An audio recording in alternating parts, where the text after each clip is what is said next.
My son dropped his 6-year-old daughter on my doorstep with a garbage bag of clothes and drove away without looking back. 20 years later, I watched that same little girl, now a composed attorney in a Navy suit, serve him with a lawsuit that would destroy everything he'd built.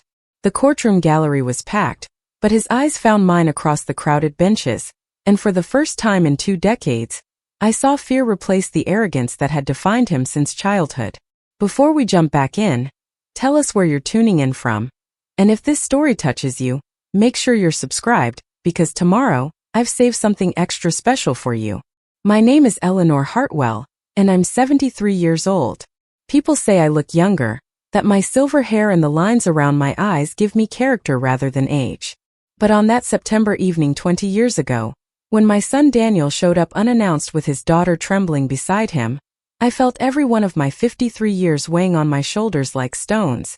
I had been preparing dinner when the doorbell rang. Nothing fancy, just a simple chicken casserole that would last me through the week. Living alone in my modest house in Riverside, Ohio had taught me the art of efficient cooking. My husband Richard had passed 5 years earlier from a sudden heart attack, leaving me with this house, a small pension, and memories of a marriage that had been solid if not spectacular. Through the frosted glass of my front door, I could see Daniel's silhouette, tall and rigid. My heart lifted for a moment. Visits from my son had become increasingly rare since his marriage to Veronica 8 years ago, and even rarer after their daughter Isabel was born. When I opened the door, my smile faltered. Daniel stood there in his expensive suit, his jaw clenched, and beside him was Isabel, her dark curls falling over her face as she stared intently at her shoes. The child was clutching a stuffed rabbit that had seen better days, its ears worn smooth from constant handling. At her feet sat a black garbage bag, the kind you use for lawn clippings, bulging with what I assumed were her belongings. "Daniel," I said, trying to keep my voice steady. "What's going on? Is everything all right?" He didn't meet my eyes. Instead, he picked up the garbage bag and pushed past me into the hallway, setting it down with a heavy thump that made Isabel flinch. "She's staying with you," he said flatly. "I can't do this anymore. Veronica and we've tried, but it's too much." I looked down at Isabel, who still hadn't raised her head. The child was rocking slightly, a motion so subtle that someone who didn't know might have missed it. "What do you mean she's staying with me? For how long?" "For however long it takes." Daniel ran his hand through his hair, a gesture he'd made since boyhood when he was frustrated. "She's not normal, Mom. The doctors say she has autism. She doesn't talk, she has these meltdowns, she won't eat anything except specific foods. Veronica is pregnant again, and we just can't handle both." The words landed like blows. I felt my stomach twist as I processed what my son was actually saying. He was abandoning his daughter, his own child, because she required more patience than he was willing to give. "Daniel, you can't just leave your daughter here. You're her father. She needs you." "What she needs," he said coldly, "is structure and consistency that we can't provide right now. You're retired. You have time. We'll send money for her expenses. Consider it temporary." But even as he said it, I could see the lie in his eyes. This wasn't temporary. This was permanent. "Veronica's in the car," Daniel continued, already backing toward the door. "We have an appointment with the real estate agent in 20 minutes. We're looking at houses in Worthington, bigger place, better schools for the new baby." I stared at him in disbelief. "You're buying a new house? A house you're not planning to have room for Isabel in?" He had the decency to look away. "It's a fresh start, Mom. For all of us. Sometimes you have to make difficult choices." Before I could respond, before I could fully grasp what was happening, Daniel was out the door.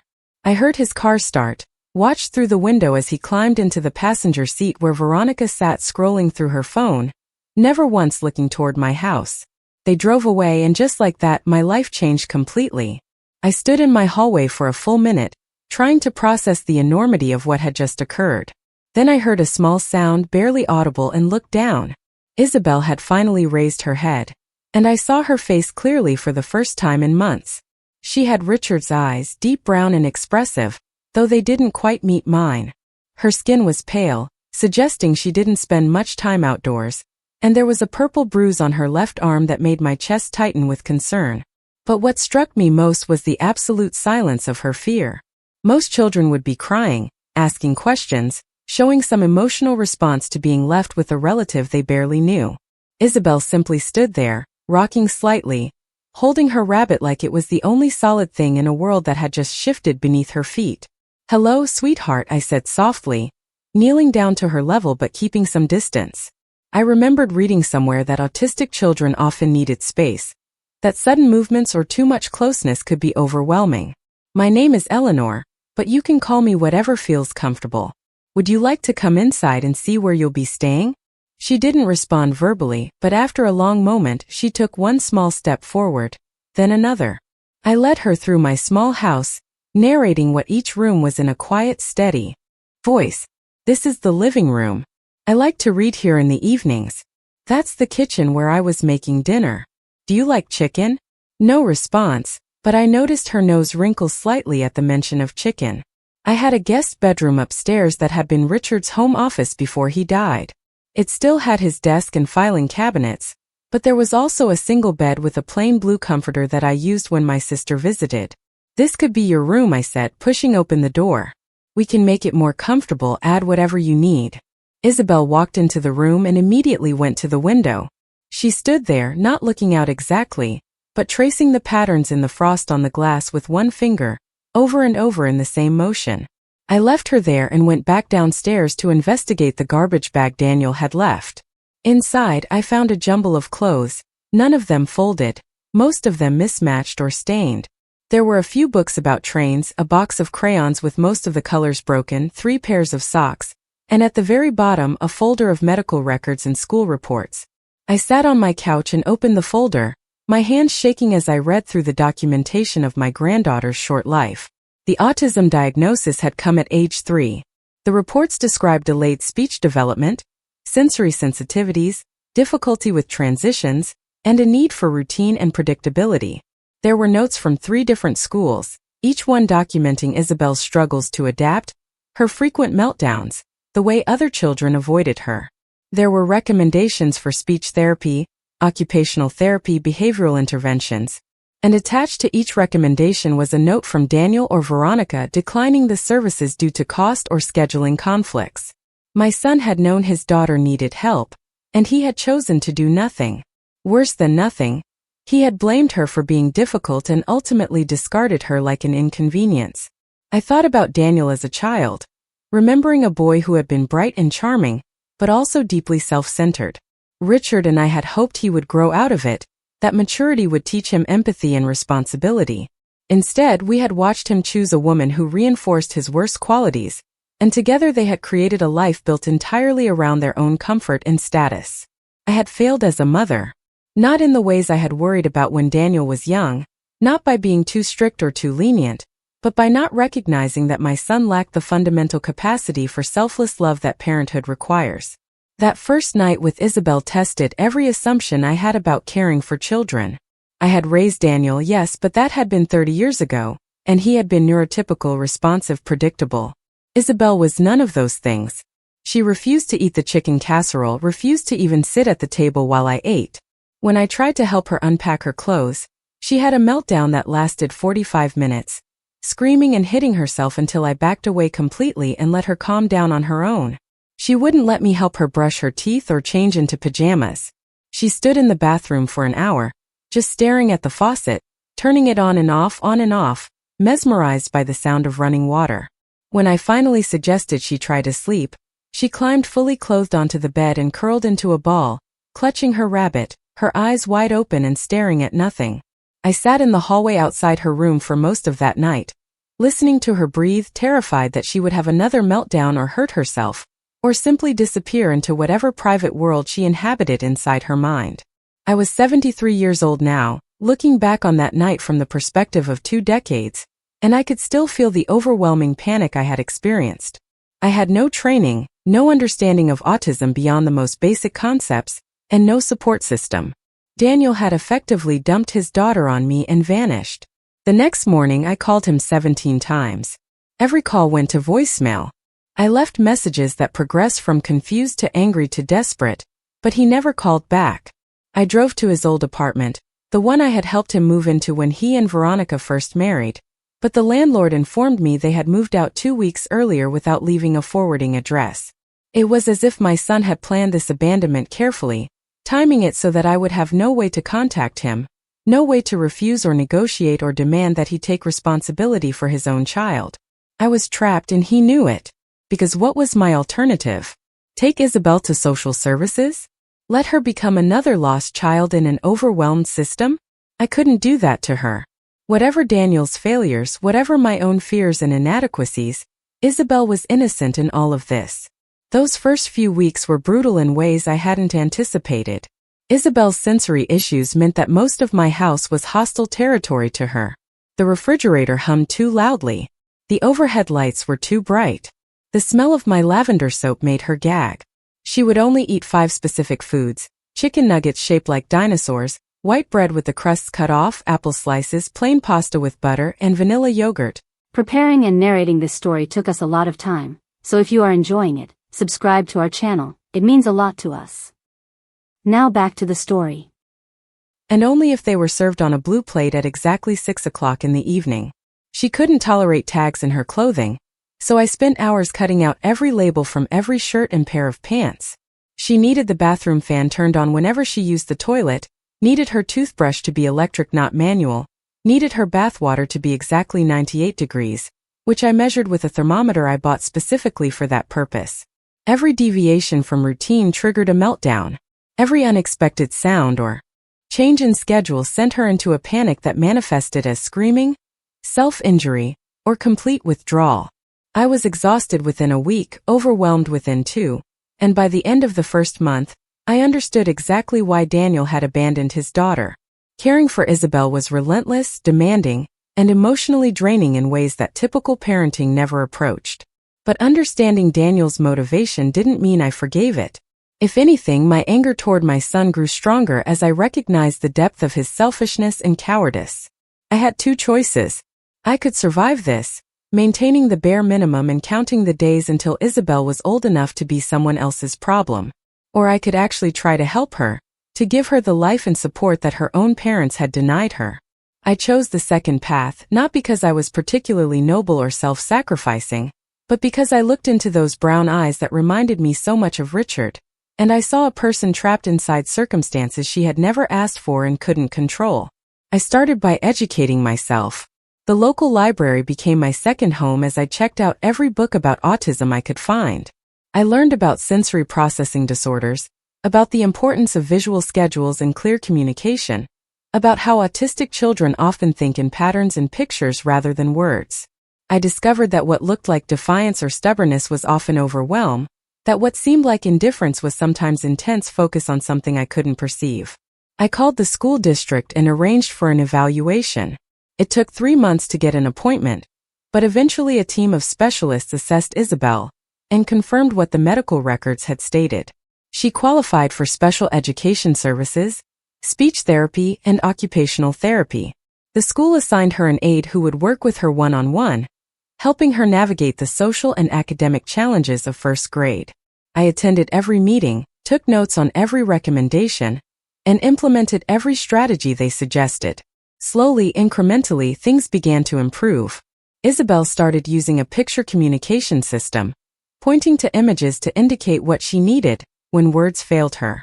She learned to tolerate more foods, expanding her diet to include grilled cheese sandwiches and strawberries. She discovered a passion for jigsaw puzzles, spending hours fitting together pieces with an intensity and focus that was remarkable. The meltdowns didn't disappear, but they became less frequent and less severe as I learned to anticipate her triggers and help her develop coping mechanisms. By the time Isabel turned 8, we had developed a rhythm, a way of living together that worked for both of us. She still didn't speak much, and when she did, it was often scripted phrases from movies or books she had memorized. But she communicated in other ways, through gestures and expressions and the occasional word carefully chosen and deployed. She was exceptionally intelligent, her teachers reported, particularly gifted in mathematics and pattern recognition. She tested several grade levels ahead in certain subjects, though her social skills and emotional regulation remained areas of significant challenge. I loved her. Not in the automatic biological way that parents are supposed to love their children, but in a deeper, more intentional way that comes from choosing someone every single day despite how difficult that choice might be. I loved her fierce independence, the way she approached the world on her own terms, rather than conforming to expectations she found arbitrary and confusing. I loved her honesty, the way she never lied or manipulated because such social games made no sense to her. I loved watching her solve puzzles, her small hands moving with absolute certainty, her face calm and focused in a way that it never was during the chaos of daily life. Daniel never called. Not on Isabel's birthday, not on Christmas, not once in all those years. The money he had promised never materialized either. I supported us on my pension and Social Security, supplemented by a part-time job. I took at the local library shelving books and helping patrons with computer questions. It was tight financially, especially with the cost of Isabel's therapies and special foods, and the weighted blankets and noise-canceling headphones that helped her regulate her sensory needs. But we managed. I thought about my son often during those years. I wondered if he thought about his daughter at all, if he felt guilt or regret, or if he had successfully compartmentalized her existence into a problem he had solved by passing it off to someone else. I wondered about the new baby, whether it had been a boy or girl, whether Daniel was a better father to that child than he had been to Isabel. I wondered if Veronica ever asked about the daughter they had discarded, or if they had both agreed to simply pretend she had never existed. The anger I felt toward Daniel evolved over time. In the beginning, it had been hot and immediate, the fury of a mother watching her son fail at the most basic requirement of parenthood. But as years passed, the anger cooled into something harder and more permanent, a fundamental reassessment of who my son was and what he was capable of. I had loved him because he was my child, but I no longer liked him, no longer respected him, and if I was being honest with myself, I no longer wanted him in my life or Isabel's. When Isabel turned 13, something remarkable happened. She spoke her first complete, original sentence to me. We were working on a puzzle together, one of those 1,000-piece landscapes that she found soothing, when she looked up at me and said clearly, "Thank you for keeping me." The words were soft but distinct, and they carried a weight of understanding that took my breath away. She knew what Daniel had done. She knew that I had chosen to keep her when her own father had thrown her away, and she was grateful. I hugged her then, even though she normally didn't like physical contact, and for once she didn't pull away. We stayed like that for several minutes, this child who had been abandoned and this grandmother who had become her entire world, holding on to each other in my quiet living room while the puzzle pieces waited patiently on the table. That moment marked a turning point in our relationship. Isabel began to open up more, using her words more frequently even though it was still effortful for her. She talked about wanting to be a lawyer when she grew up, someone who could help people who couldn't help themselves. I found her reading legal books from the library, complicated texts about constitutional law, and civil rights that would have challenged most adults. She absorbed the information with the same focused intensity she brought to her puzzles, and I realized that my granddaughter had found her calling. When it came time to apply to colleges, Isabel's academic record was exceptional despite her social challenges. She had maintained a perfect grade point average throughout high school, had scored in the 99th percentile on standardized tests, and had letters of recommendation from teachers who recognized her unique brilliance, even if they didn't always understand her. She was accepted to Ohio State University with a full scholarship, the first person in our family to attend college without taking on crushing debt. I cried when the acceptance letter arrived, not just from pride but from relief. Isabel was going to be okay. More than okay, she was going to thrive. She lived at home during college, commuting to campus because the sensory overwhelm of dormitory life would have been impossible for her. Every evening she would come home and tell me about her classes, about constitutional law and criminal procedure and legal writing. She spoke in longer sentences now, though her tone was still often flat and her expressions limited. She made a few friends, other students who appreciated her directness and respected her boundaries, and for the first time in her life, she seemed genuinely happy. Law school came next, again at Ohio State, again with scholarships that made it financially possible. I watched my granddaughter transform from a child who couldn't speak into an articulate advocate who could argue complex legal theories with professors twice her age. She graduated third in her class, passed the bar exam on her first attempt, and was hired by a small but respected firm in Columbus that specialized in disability rights and family law. She was 26 years old, fully independent, living in her own apartment downtown, and I was so proud of her that I sometimes couldn't find words adequate to express it. Throughout all of this, Daniel remained absent. 20 years had passed since he had dropped Isabel on my doorstep, and in all that time, he had never once reached out to ask how she was doing or whether she was even still alive. I had looked him up online occasionally, curiosity getting the better of my anger. He and Veronica lived in an upscale suburb of Cleveland now. He worked as a financial advisor with his own firm, drove expensive cars, took vacations to Europe and the Caribbean. They had 2 more children after the baby Veronica had been pregnant with, a son and another daughter, both of whom appeared in carefully curated family photos on social media looking happy and perfectly normal. Looking at those photos filled me with a complicated mix of emotions. Part of me was glad that Daniel had other children to focus on, that he had left Isabel alone to grow up without his toxic influence. But part of me burned with rage at the injustice of it, at the fact that he got to live his comfortable life pretending his first daughter didn't exist while I had spent 20 years and every resource I had making sure she survived and eventually flourished. It was Isabel who first suggested what she was planning.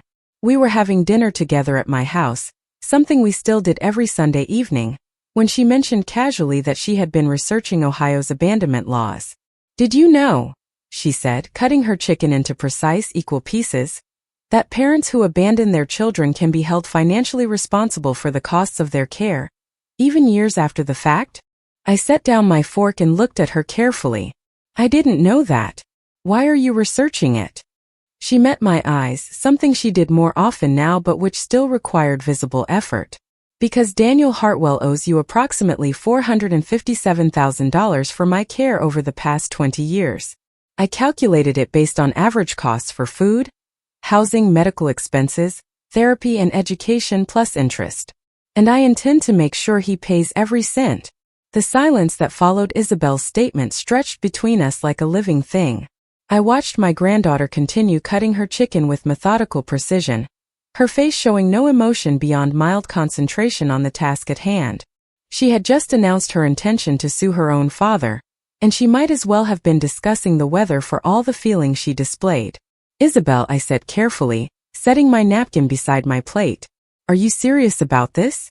She looked up at me with those dark eyes that had never learned to hide what she was thinking. "I'm always serious, Eleanor. You know that. I don't understand sarcasm or jokes very well, so I find it more efficient to simply say what I mean. Yes, I'm serious. Daniel Hartwell abandoned me when I was 6 years old. He made a verbal promise to provide financial support and then vanished, without fulfilling that obligation. Under Ohio law, that constitutes parental abandonment and creates financial liability. But sweetheart," I said, my mind racing through implications and consequences. "Even if the law is on your side, suing your own father, it's complicated. It would be public. It would be painful. Are you prepared for what that might mean?" "I'm prepared to hold him accountable," she replied simply. "You spent 20 years caring for me when you should have been enjoying your retirement. You worked extra hours at the library when you were already tired. You went without things you wanted so I could have therapy and the special foods I needed. You sacrificed everything for me, and Daniel Hartwell contributed nothing." Her hands had stopped moving, the knife and fork resting on either side of her plate. "In the eyes of the law, he owes a debt. I intend to collect it. Not for myself but for you." The matter-of-fact way she spoke about something so emotionally charged was vintage Isabel. She processed the world through logic and systems, through rules and their consistent application. To her, this wasn't about revenge or anger. It was about mathematical equation that needed to be balanced, a wrong that needed to be corrected through the appropriate legal channels. "Have you already filed the lawsuit?" I asked, though I suspected I knew the answer. She nodded. "Yesterday afternoon. Process servers will deliver the complaint to his home and his office tomorrow morning. The case number is CV 2024-8847, filed in Franklin County Common Pleas Court. I'm representing myself, though the firm is allowing me to use their resources for research and preparation." My stomach dropped. "Tomorrow? Isabel, this is happening so fast. Don't you think we should have discussed this more thoroughly before you moved forward?" "I did discuss it," she said, confusion crossing her face. "Just now. I told you my plan. But you told me after you'd already filed. That's not really a discussion, that's an announcement. She considered this for a moment, her head tilting slightly to one side in the way it did when she was processing social nuances that didn't come naturally to her. I suppose you're right. I should have consulted with you before taking action, since the lawsuit affects you as well. I apologize. The apology was sincere, I knew that. Isabel was incapable of insincerity, but it didn't change the fact that in less than 24 hours, Daniel would receive legal documents informing him that the daughter he had abandoned 2 decades ago was now coming after him with the full force of the law. What do you think he'll do? I asked quietly. Isabel resumed cutting her chicken, each piece exactly the same size as the others. According to statistical analysis of similar cases, there's a 73% probability he'll attempt to settle out of court to avoid publicity. There's a 22% probability he'll fight the lawsuit and attempt to discredit my claims. And there's a 5% probability he'll try to reestablish contact and claim he never intended to abandon me permanently. Her statistical breakdown of her father's potential responses was both impressive and heartbreaking. This was how my granddaughter approached the world, through data and probability, because emotions were too confusing and unpredictable for her to navigate reliably. And if he falls into that 5%? I asked. If he claims he wants a relationship with you now? Then I'll inform him that my interest is purely financial, she said without hesitation. I don't need a father. I never have. What I need is for him to pay his debt, so that you can finally have the resources you deserve for the life you gave up to raise me. The next morning I couldn't eat breakfast. My stomach was twisted in knots thinking about Daniel receiving those papers, imagining his reaction. Would he be angry? Defensive? Would he feel any guilt at all? Or would he simply see this as an attack he needed to repel? Isabel had already left for work, dressed in one of her precisely tailored suits, her dark hair pulled back in the same tight bun she wore every single day because variations in her appearance felt uncomfortable to her. She had kissed my cheek before leaving, a gesture of affection she had learned over the years even though physical contact still didn't come naturally to her. I'll call you this afternoon to tell you how it went, she had said, referring to the moment when the process server would hand Daniel his lawsuit. Try not to worry. The legal system exists for exactly this kind of situation. But I did worry. I worried that this would open old wounds that had finally scarred over. I worried that Daniel would retaliate somehow, that he would try to hurt Isabel the way he had hurt her before. I worried that my granddaughter, for all her intelligence and legal knowledge, didn't fully understand the emotional consequences of what she had set in motion. My phone rang at 2:15 that afternoon. The number was one I didn't recognize, but something made me answer it anyway. Eleanor? The voice was older, rougher than I remembered, but unmistakably my son's. Daniel, I said, my heart pounding. What the hell is this? He was shouting, his voice sharp with panic and rage. What kind of game are you playing? Game? I kept my voice level, channeling some of Isabel's calm rationality. I'm not playing any game. Are you telling me you put her up to this? That you convinced that girl to sue me? That girl has a name, I said coldly. Her name is Isabel. And she's not a girl anymore. She's a 26-year-old attorney with her own practice. She made this decision entirely on her own. I heard Daniel breathing hard on the other end of the line. Could picture him pacing in his expensive office with its view of downtown Cleveland. $457,000, he spat. That's insane. There's no way it cost that much to raise her. Actually, I said it cost more. Isabel was being conservative in her calculations. She didn't include the emotional toll, or the opportunities one gave up to care for your daughter. My daughter, he repeated, and I heard something shift in his tone. Mom, she's not right in the head. You know that. She's autistic. The courts aren't going to take her seriously. They're going to see this for what it is. A disturbed woman with a grudge trying to extort money from her successful father. The rage that flooded through me was so intense I had to sit down. You did not just say that. You did not just call your own daughter disturbed. She's a lawyer, Daniel. She graduated third in her class from Ohio State Law School. She passed the bar on her first attempt. She's brilliant and accomplished, and the only thing disturbed about this situation is the man who abandoned her 20 years ago. I was 28 years old, he shouted back. I had a new baby on the way, a struggling business, a wife who was overwhelmed. I made the best decision I could at the time. You made the easiest decision I corrected. You chose your own comfort over your daughter's well-being. And now you're going to pay for that choice. There was a long pause. When Daniel spoke again, his voice had changed, becoming calculating in a way that reminded me why he had been successful in business. He knew how to shift tactics, how to find leverage. How much would it take to make this go away? He asked. 50,000? I could have that transferred to your account by tomorrow. You think you can buy your way out of this? After 20 years of nothing, you think one payment will erase what you did? Name your price, Mom. Everyone has a price. What's yours? I hung up on him. My hands were shaking so badly I nearly dropped the phone. In all the years of imagining what I might say to Daniel if I ever had the chance, I had never anticipated feeling such pure contempt for the person he had become. When Isabel called an hour later to ask how I was doing, I told her about Daniel's call. She listened without interrupting, processing the information in her methodical way. He attempted to settle, she said when I finished. That's consistent with the 73% probability I calculated. His offer of $50,000 represents approximately 11% of the actual damages. Clearly he's hoping to resolve this quickly and quietly. What happens next? I asked.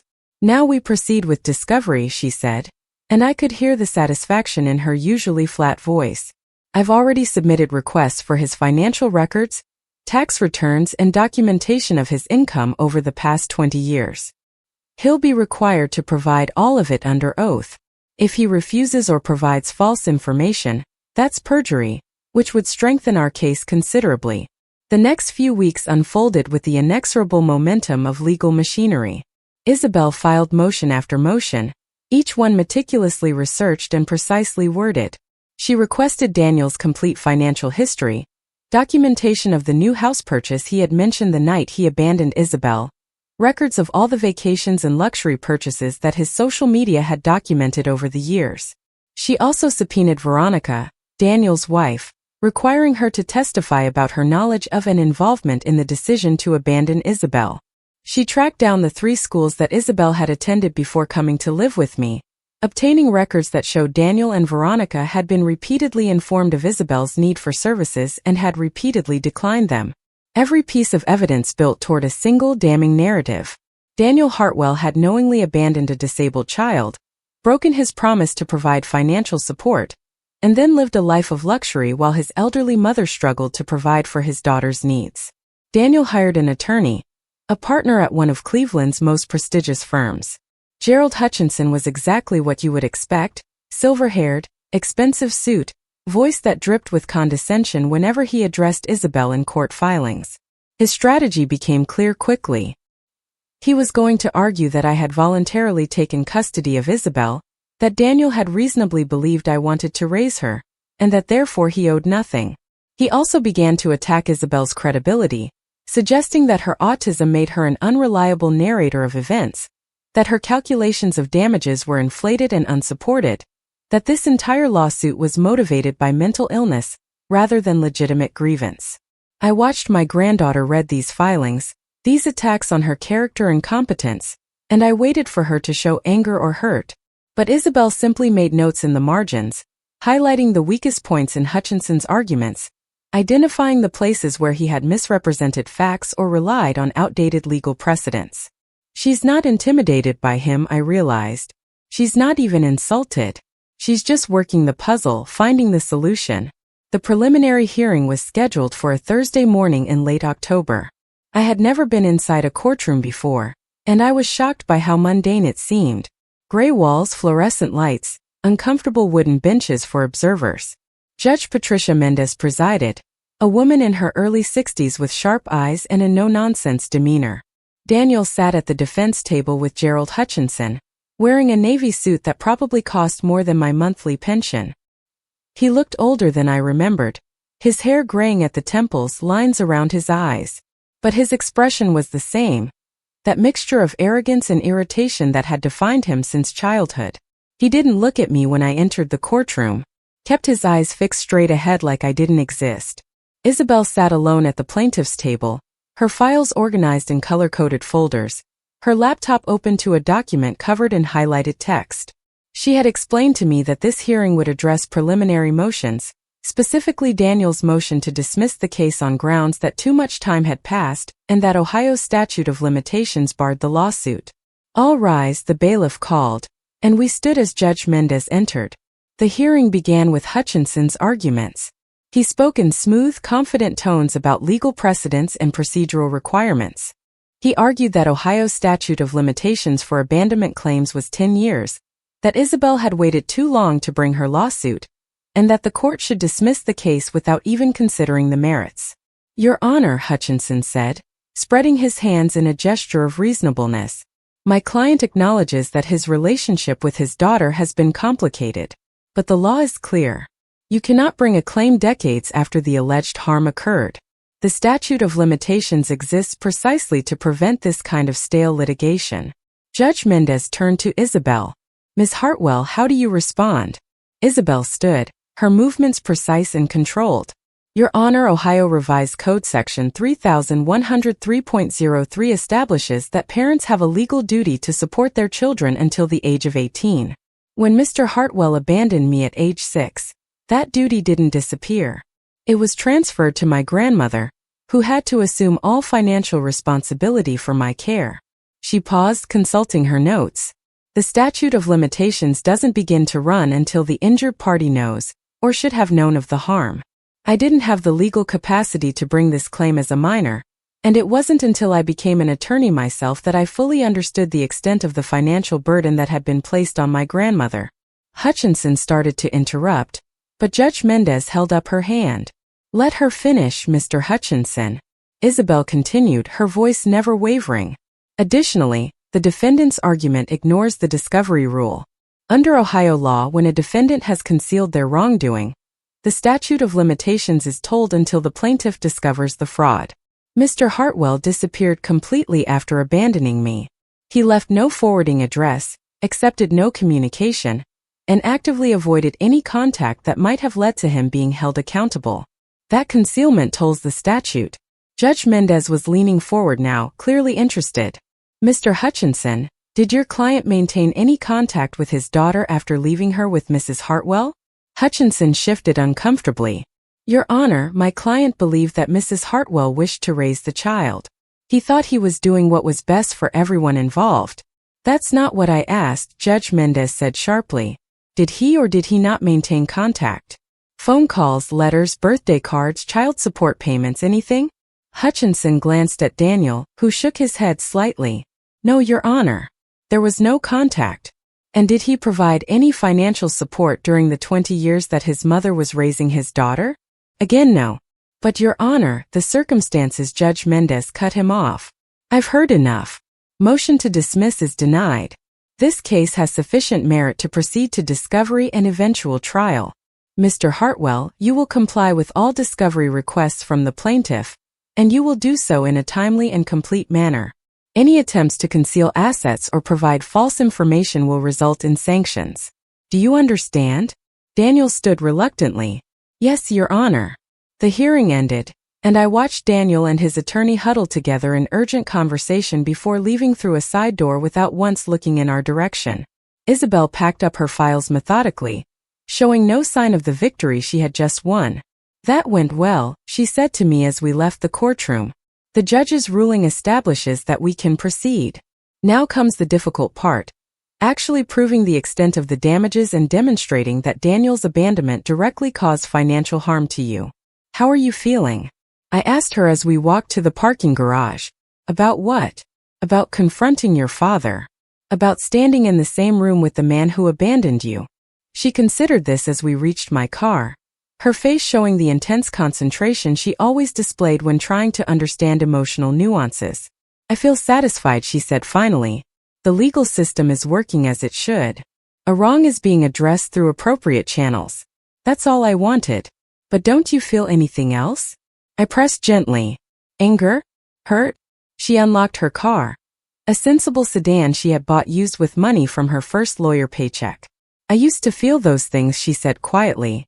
"When I was younger, before I understood what he had done, I used to think I had done something wrong, that I had been too difficult, too broken for him to love. But then I learned about autism, Learned that my brain simply works differently than other people's brains. There's nothing wrong with me, Eleanor. I'm not broken. I'm just different.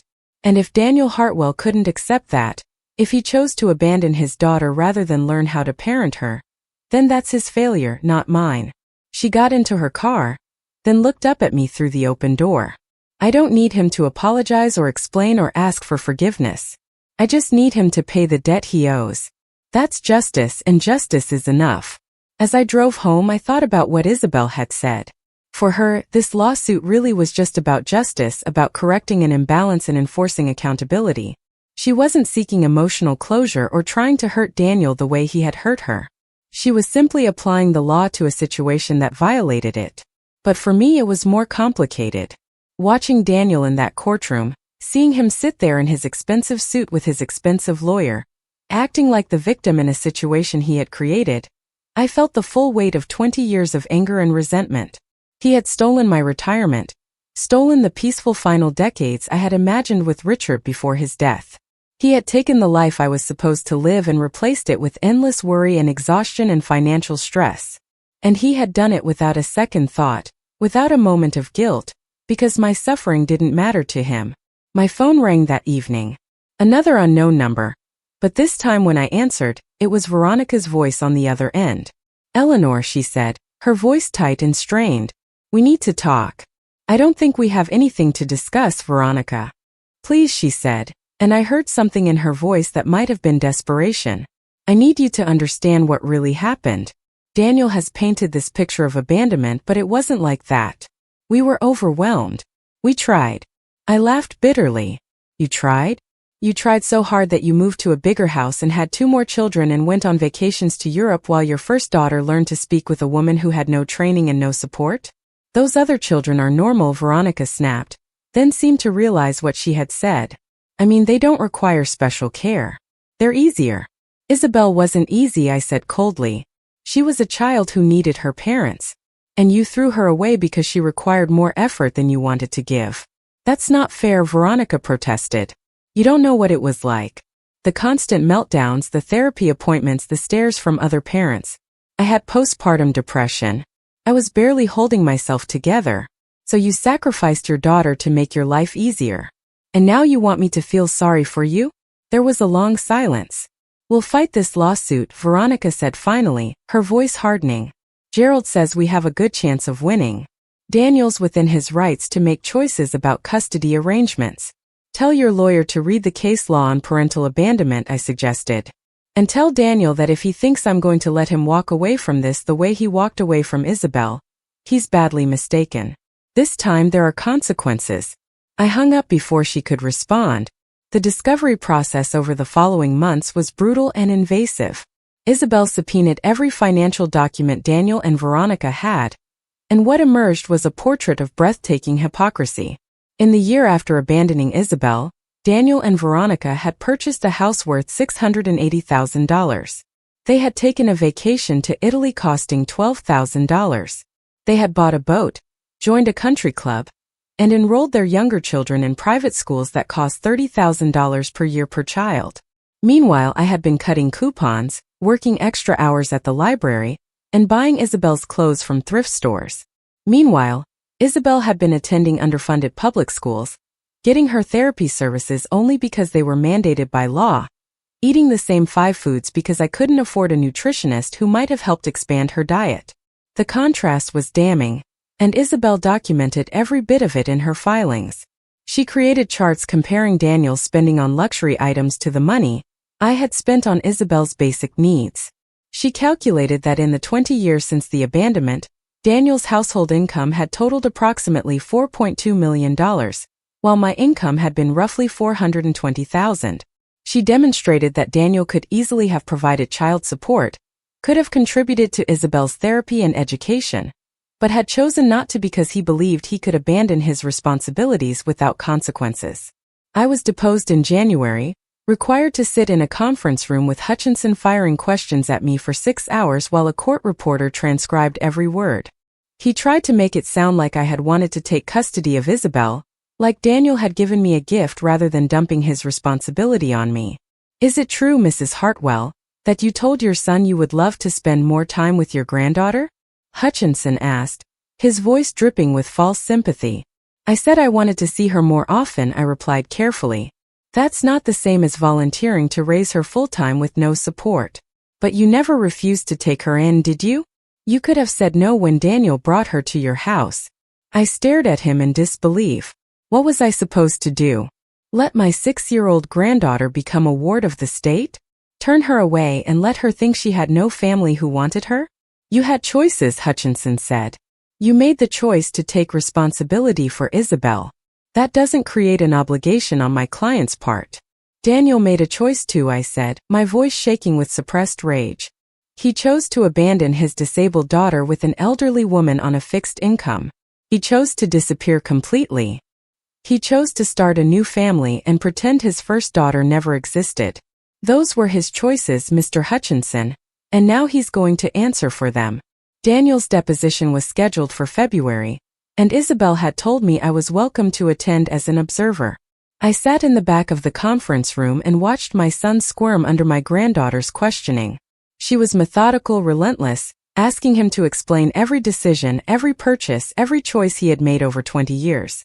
Mr. Hartwell, Isabel said, her voice professionally neutral, can you explain why you believed it was appropriate to leave your 6-year-old daughter with your mother without establishing any formal custody arrangement?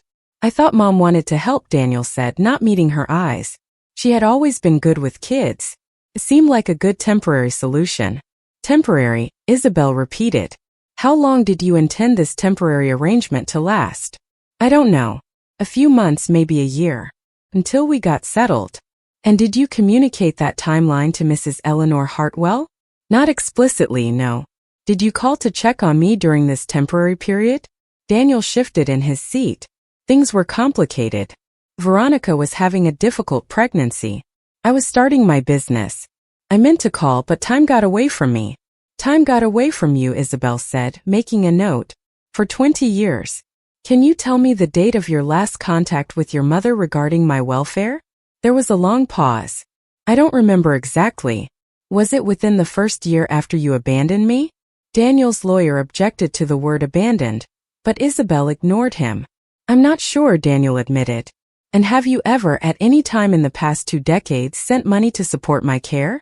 No, but he started. Yes or no, Mr. Hartwell? No. Have you sent birthday cards, Christmas gifts, or any indication that you remembered you had a daughter living with your mother? No. Have you inquired about my education, my health, my development, or any aspect of my life? Daniel's face was red now, sweat beading on his forehead. No.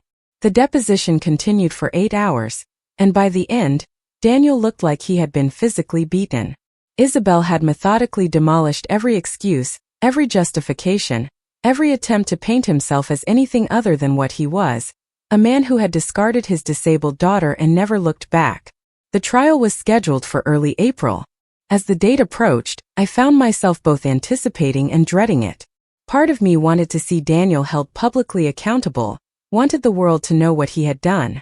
But part of me just wanted it to be over, wanted to stop reliving the pain of those early years, stop being reminded of how close I had come to failing Isabel simply because I was too old, too tired, too poor to give her everything she needed. The courthouse was more crowded than I expected.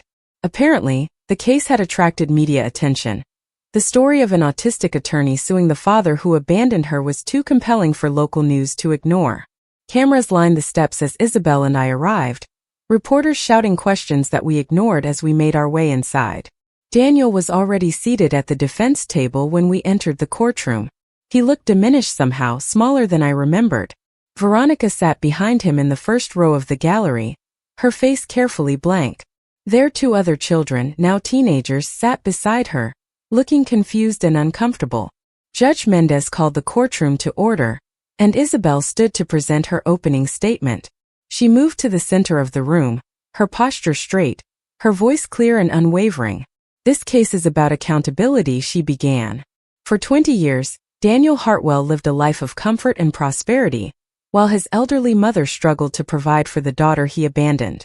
The evidence will show that Mr. Hartwell knowingly and deliberately chose to sever all contact with his disabled child, that he broke his promise to provide financial support, and that his actions caused substantial economic hardship to Eleanor Hartwell.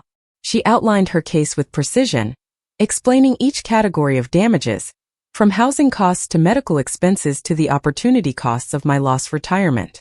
She presented photographs of my small house, of Isabel's sparse bedroom, of the second-hand furniture and budget groceries that had defined our existence. Then she showed photographs from Daniel's social media, images of his lakefront home, his boat, his family vacations to destinations I could never afford. The contrast was devastating. Hutchinson's opening statement tried to reframe the narrative. This is a case about a grandmother who chose to help raise her granddaughter, and now wants to be compensated for that choice, he argued. Eleanor Hartwell never objected to the arrangement. She never sought child support through proper legal channels. She accepted the situation for 20 years, and only now, at her granddaughter's prompting, has she decided to demand payment. The implication was clear. I was greedy, vindictive, manipulated by an adult daughter who couldn't let go of childhood grievances. The first witnesses were the therapists and teachers who had worked with Isabel over the years. They testified about her needs, the cost of services, the dedication required to help an autistic child thrive. One occupational therapist broke down in tears describing how I had attended every single session, taking notes, asking questions, implementing strategies at home despite being exhausted and overwhelmed. She loved that little girl so fiercely, the therapist said, looking directly at Daniel. She never gave up, never complained, never made Isabel feel like she was a burden. That child is thriving today because Eleanor Hartwell refused to abandon her the way her father did. Then came my testimony. Isabel questioned me gently, walking me through the night Daniel had left Isabel on my doorstep, the years of struggle that followed, the financial calculations I had made to ensure Isabel had what she needed even when it meant I went without. Hutchinson's cross-examination was brutal. He suggested I had exaggerated expenses, that I had chosen expensive therapies when cheaper alternatives existed, that I could have sought government assistance but had been too proud. He implied that I was using Isabel's lawsuit to fund a retirement I hadn't adequately planned for. Did you or did you not tell your son that you wanted to spend more time with your granddaughter? Hutchinson demanded. I said I wanted to see her, I replied firmly. That's very different from agreeing to raise her permanently with no support. But you never refused, did you? You took her in willingly. I took her in because I loved her, and because I wasn't going to let a 6-year-old child suffer for her father's failures. That doesn't absolve Daniel of his responsibilities. Daniel's testimony came on the third day of trial. Isabel questioned him with surgical precision, forcing him to admit that he had made no effort to contact me, had sent no money, had essentially erased Isabel from his life the moment she became inconvenient. Under Isabel's questioning, he tried to claim that he had assumed I was fine, that I would have reached out if I needed help. But Isabel had phone records showing that I had called him repeatedly in the first weeks after he abandoned Isabel, that every call had gone to voicemail, that he had never once returned them. She showed the jury his tax returns, documenting his growing wealth over the years. She showed credit card statements with charges for luxury items, country club memberships, private school tuition for his other children. And then she asked the question that I had been waiting 20 years to hear someone ask. Mr. Hartwell, did you love your daughter Isabel? Daniel looked trapped. His eyes darted to his lawyer, to Veronica, to me, searching for an escape that didn't exist. He started then stopped. She was difficult. The autism made everything complicated. That's not what I asked, Isabel said, her voice still professionally neutral. Did you love me? The courtroom was completely silent. Even Judge Mendez leaned forward, waiting for his answer. I tried, Daniel said finally, and even he seemed to realize how inadequate that sounded. But you gave up, Isabel stated. Yes, he whispered. Because I was too difficult to love. Because loving me required effort you weren't willing to give. Hutchinson objected, but the damage was done. The jury had heard what they needed to hear. Closing arguments happened on a Friday morning. Isabel spoke for 30 minutes, methodically reviewing every piece of evidence, every testimony, every financial document that demonstrated Daniel's abandonment and its cost. She ended by turning to face her father directly. Daniel Hartwell made a choice 20 years ago, she said. He chose his own comfort over his daughter's welfare. He chose wealth and status over responsibility and love. The law exists to ensure that such choices have consequences. I'm asking this jury to hold him accountable, not out of revenge, but because justice requires it. The jury deliberated for less than 4 hours. When they returned, the forewoman stood and read the verdict. We find in favor of the plaintiff Eleanor Hartwell, in the amount of $457,000 in compensatory damages. We further award punitive damages in the amount of $200,000, for a total judgment of $657,000. The courtroom erupted. Daniel's face went white. Veronica started crying. And Isabel simply gathered her files, showing no emotion beyond mild satisfaction that the equation had finally been balanced. Outside the courthouse, reporters surrounded us with cameras and microphones. Isabel gave a brief statement about parental responsibility and the rights of disabled children, her voice never wavering, her expression neutral. I stood beside her. This remarkable woman who had been thrown away as a broken child and had grown into someone who could stand in a courtroom and demand justice in her own voice. Daniel tried to appeal, of course, but the appellate court upheld the verdict, finding that the evidence overwhelmingly supported the jury's decision. 6 months after the trial, his wages were garnished, and monthly payments began appearing in my bank account. I tried to refuse the money at first, telling Isabel I didn't need it, that this had never been about the money for me. But she insisted. "You earned this," she said firmly. "You sacrificed 20 years for me. Now you get to have the retirement you should have had all along." With the settlement money, I was finally able to retire completely from the library. I traveled for the first time in decades, visiting places I had only read about. I donated a substantial amount to autism advocacy organizations and scholarship funds for disabled students. And I set aside money for Isabel, for the house she wanted to buy, for the future she was building. Daniel and I never spoke again after the trial. I heard through distant relatives that he and Veronica had divorced, that his business had suffered from the publicity, that his other children had learned about the sister their father had hidden from them and were struggling to reconcile that knowledge with the man they thought they knew. I felt no satisfaction in his downfall, but I felt no sympathy either. He had made his choices, and now he was living with their consequences. Isabel continued to thrive. She made partner at her firm, specializing in family law and disability rights. She bought a small house near mine, carefully designed to accommodate her sensory needs. She never married, never had children of her own, but she built a life that was rich and fulfilling on her own terms. We still had dinner together every Sunday evening, still worked on puzzles side by side, still shared the comfortable silence of two people who had survived something terrible together and come out stronger. On Isabel's 30th birthday, we sat in my living room with cake she had made herself, chocolate with vanilla frosting, cut into precise equal pieces. "Thank you," she said suddenly, looking at me with those dark eyes that had learned over the years to show more warmth. "For what, sweetheart?" "For keeping me," she said simply. "For choosing me every day when it would have been easier not to. For teaching me that I was worth fighting for, even when my own father didn't think so." I reached across and took her hand, this woman who had taught me more about love and resilience than I had ever taught her. "You were always worth fighting for," I said. Always. That night, after Isabel had gone home, I thought about the long journey we had taken together. From that terrible September evening when a frightened 6-year-old appeared on my doorstep, through all the struggles and breakthroughs and small victories, to the courtroom where justice had finally been served. Daniel had tried to throw his daughter away, to erase her from his life like she had never existed. But Isabel had refused to be erased. She had grown, learned, fought, and ultimately held him accountable in the most public way possible. She had proven that being different didn't mean being less, that autism wasn't a tragedy, but simply another way of experiencing the world. Looking back now, I understood that the real victory hadn't happened in that courtroom.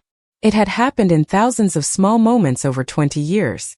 It had happened every time Isabel mastered a new skill, every time she found her voice, every time she refused to let the world diminish her. The lawsuit had given us financial compensation and public vindication, but the true triumph was simpler and more profound. Isabel had survived, had thrived, had become exactly who she was meant to be. And I had been privileged to witness it. Up next, you've got 2 more standout stories right on your screen. If this one hit the mark, you won't want to pass these up. Just click and check them out.